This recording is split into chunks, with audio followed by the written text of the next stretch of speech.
তো বাড়ির থেকে আসার সময় বলেছিলাম যে কাজের জন্য আমরা আসছি, সেটা হচ্ছে কাজু বাদাম কারখানা।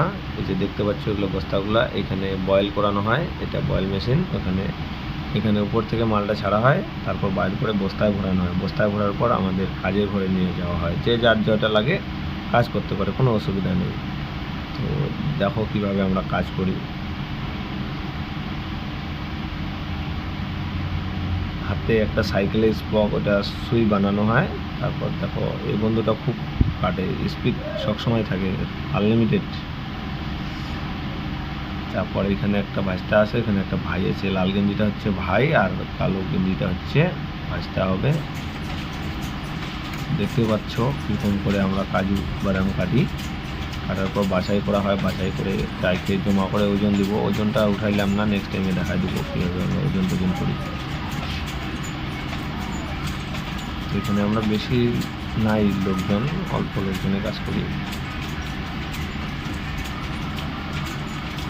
তারপর বাসাইতে যে ঘরটা দেখতে পেলে, এখানে আমাদের এই কাজগুলো নিয়ে যাওয়া হয়। তো এটা আমি পার্ট 3-তে করে দেবো, কি করে ভিতরে গিয়ে আর কি। ভিডিওটা তো দেখতে পাচ্ছ, দেখো।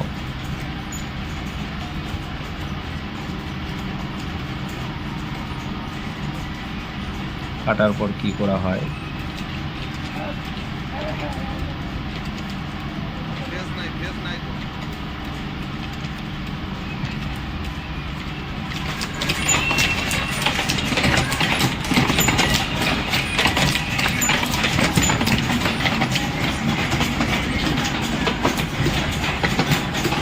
দাদাগুলো এখানে নতুন এসছে, অন্যখানে আগে কাজ করছে।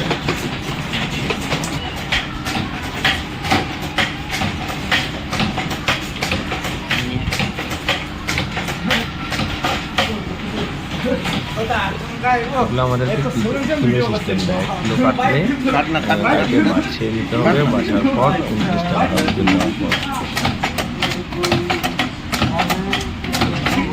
যারা সেই খুশিতে আমি ভিডিও করতেছি।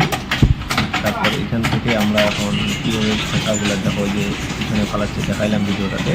খোসাগুলো বস্তায় প্যাকিং করানো হয়, করার পর এইভাবে রাখতে দেওয়া হয়, এটাও বিক্রি হয়। এখানে কাজু বাদাম এটাতে হয় বর্মা হয়, মানে এটাতে মালটা দিয়ে আসে, কাজু বাদামগুলো দিয়ে তারপরে ছালটাটা তুলে নেওয়ার পর এই যে ফ্রেশ হয়ে যায়। ফ্রেশ হলে রেডি হয়ে যায় খাওয়ানোর জন্য।